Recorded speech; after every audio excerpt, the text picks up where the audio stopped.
tava lendo uma das, na minha opinião, tá? Uma que talvez seja uma das grandes oportunidades no futuro no Brasil, sejam as empresas que estão relacionadas ao armazenamento de produtos agrícolas, como uma Kepler Weber da vida. Sim.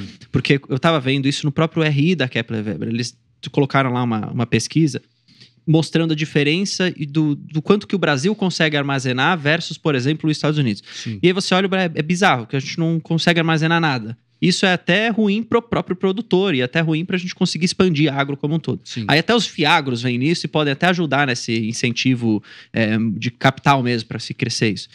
E aí eu queria entender, essa tese, teoricamente, ela só dá certo se você também tem uma atratividade em commodities agrícolas como um todo. Senão o produtor não produz nada e aí também quem vai armazenar alguma coisa. Então eu queria entender um pouco de você, como que você vê esse movimento. E aí depois você pode fazer até sua fala com toda essa trajetória de commodities agrícolas no Brasil. Sim. Não sei se ficou mais complicado do que deveria, mas enfim. Ficou bem simples. A resposta vai ser complicada. Falando sobre armazenamento no Brasil, eu acho um pouco injusto comparar o que o Brasil tem de capacidade de armazenamento com os Estados Unidos. Né? Eu acho injusto por uma única questão só. Os Estados Unidos têm uma safra. Ele não faz 2 safras, nem 3 safras. Ele faz uma safra. Então, eles estão agora, nós estamos no momento que o plantio terminou o plantio, as lavouras lá estão se desenvolvendo e daqui 2 meses começam a chegar no mercado. Mas o que chega no mercado? 100 milhões de toneladas de trigo, 400 quase milhões de toneladas de milho, 120 milhões de toneladas de soja, 7, 8 milhões de toneladas de algodão. Então, tudo chega ao mesmo tempo. E aqui nós temos uma diferença que é aquilo que você produz em 4 meses, você demanda em 12. Então, você precisa ter uma capacidade de armazenagem muito grande para você ter o produto sendo consumido ao longo desse 1 ano até a próxima safra. Então, os Estados Unidos precisam ter uma capacidade de armazenamento de 1 safra e meia, por causa dessa condição. Entendi. O Brasil não. Entendi. O Brasil produz 100 milhões de toneladas de milho no inverno e 100 milhões de toneladas de soja no verão.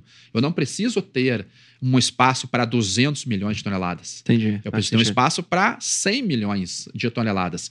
Então, eu acho que essa seria a comparação mais correta. Mas a gente não tem isso também. Não, nós não temos. Nós temos um déficit em torno de 25 milhões de toneladas.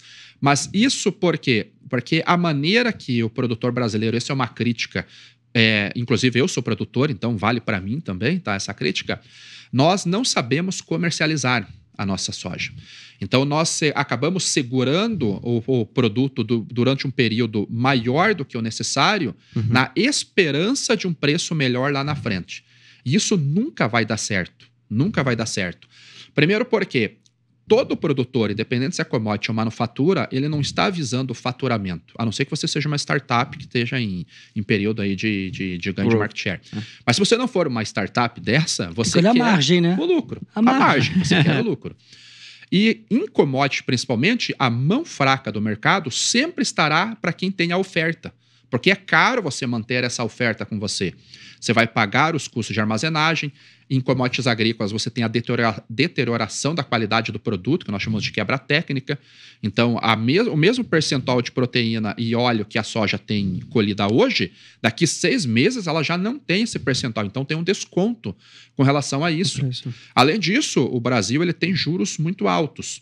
Então, você vender hoje e aplicar numa renda fixa, que está pagando quase 1% ao mês, não vale mais a pena do que você segurar o grão e pagar todo esse custo de carrego ao longo de 6 meses para vender. Então, esse é um outro ponto. Mas o principal ponto no Brasil, com relação à armazenagem, eu acho que ele vai numa palavrinha chamada ROA, que é o Return on Asset, né? O retorno sobre o ativo. Quando nós falamos de commodities, nós não conseguimos ter a definição do preço de venda. O preço é formado pelo mercado por uma série de referenciais, bolsa, prêmio, logística, câmbio, uma série de outras coisas, juros e tudo mais. Se eu não consigo ter uma diferenciação na soja que eu produzo, que o Motinha produz, que você produz, então eu não consigo vender a minha mais cara do que vocês. Vocês vão vender pelo mesmo preço que a gente vai vender. Então qual que é a maneira que eu consigo remunerar aquele meu ativo? Eu ter um giro maior. Eu ter um controle dos meus gastos, controlar muito bem os meus gastos e girar mais. Então, em vez de eu fazer uma safra e usar aquela minha terra ou o meu armazém para uma safra, eu tenho que tentar utilizar para 3 safras. Por quê? Porque o meu custo médio ele vai cair E através do giro eu tenho uma receita maior sobre o meu ativo, e da receita maior eu consigo tirar um lucro maior sobre aquela receita maior, mas pelo giro. O produtor rural, ele gira menos, ele não quer girar. Então, quando eu faço um investimento num silo, gasto 10 milhões num silo, ele, na verdade, está construindo aquele silo para ele girar menos.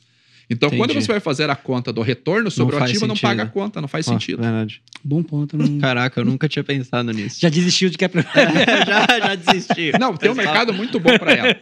Agora, se o produtor rural brasileiro aprendesse a negociar como as tradings fazem, ou seja, o preço da soja hoje está sendo praticado para o próximo ano a R$105, mais ou menos, lá no Mato Grosso. Mas R$105 é um prêmio péssimo. Pô, mas o dólar para ano que vem está 5,60. Será que o preço está ruim ou aquilo é referencial da praça, que é um diferencial de base, está ruim? Será que não é só Chicago que está ruim? Porque o câmbio está excelente. Você ter um câmbio a 5,60 está excelente. De braçada, pô. NDF, a gente fala com o Silvio ali. NDF para dólar 5,60, beleza. O dólar subir faz mais um pouquinho. Se ele subir para R$6, você já pelo menos tem a previsibilidade. E espera para agir nos outros referenciais quando eles ficarem bons. Ah, Chicago melhorou, atua em Chicago. Ah, o diferencial de base melhorou, atua no diferencial de base. Porque assim o teu comprador pode te oferecer R$104 e quando você compõe com o teu hedge, você vai ver que você tem 110. Porque você fez uma atuação de maneira independente. E esta diferença da comercialização pode vir a remunerar tanto a terra quanto a construção de silo. Mas aí você teria mais profissionalização no mercado. E por que você acha que isso não está na cultura do produtor brasileiro, assim? Porque atuar dessa forma? Que é torcedor. Como o americano atua, acredito eu. Sim, mas aqui nós temos uma outra diferença cultural grande. O produtor norte-americano negociava igual nós. O que aconteceu? Eles se reuniram às margens dos Grandes Lagos em Chicago, Illinois, e fundaram a Chicago Board of Trade em 1848. Por quê? Porque eu vou vender milho, você vai comprar milho. Opa, então, se eu vou plantar em maio, você vai precisar em novembro, então deixa eu já te vender, já trava o preço, você já tem a garantia da oferta, já tem a garantia da venda. 10 anos depois, 11 anos depois, isso se tornou um contrato mesmo a chegar. Pouco tempo depois virou um contrato futuro e aí os especuladores viram, opa, vou ganhar dinheiro com isso, e hoje nós temos as bolsas, análise gráfica, negociando aí qualquer ativo no mundo. Então, isso aconteceu nos Estados Unidos. O produtor rural brasileiro, o que aconteceu? Em 1974, o ministro Alisson Paulinelli começou um projeto com a Embrapa chamado Prodecer, que levou produtores gaúchos, catarinenses e paranaenses para abrir a região do Mato Grosso. Então, tinha um produtor que tinha um caminhãozinho lá, um Fenemê velho, vendeu o Fenemê, colocou a família e foi de Pau de Arara para o Mato Grosso, ganhou 10 mil hectares de terra. Se ele levasse a família, ele comprava mais 10 mil. Então, ele foi lá e comprou. Demorou 15 anos para abrir aquela área e começou a plantar. Quando começou o super ciclo da China, que você começou a receber visita de compradores de tradings, como aconteceu comigo na fazenda, o preço da soja sai de quase nada pro infinito. Chegou aí a R$200. Só que aquele produtor que tem 20 mil hectares de terra hoje, um patrimônio ali de 3 bilhões de reais, é o mesmo produtor que tinha um Fenemê em 1970 e foi num projeto do governo lá. Então, para ele, o que funciona? Eu acho que a soja vai subir, o meu vizinho vendeu ali a soja a R$100, mas acho que ele vendeu mal, vou esperar para vender a 105. Entendi. Então, é um processo cultural. É um defeito do produtor? Não, porque é cultural. Eu falei, eu sou produtor, eu sou assim, meu avô era assim. Então, nós fazemos isso. O que começa a acontecer agora? Nós estamos num movimento muito grande no agronegócio, que é a sucessão. E aí os filhos de 30, 35, 40 anos que adoram um celularzinho, tem o TradingView, tem o aplicativo do banco. Já está mudando a cultura. Já muda a cultura. Já sabe que $1 a 5,60 para o futuro é ótimo, enquanto uma soja no presente a $11 o bushel é ruim. Então ele trava o câmbio e deixa o dólar. Então esse é o movimento que está começando no Brasil, enquanto nos Estados Unidos isso começou no século XIX.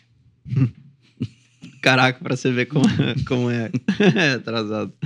E aí, curtiu esse corte? Saiba que o podcast completo está disponível lá no canal da Genial Investimentos. Você pode usar, inclusive, o link que está aqui na descrição. Um abraço.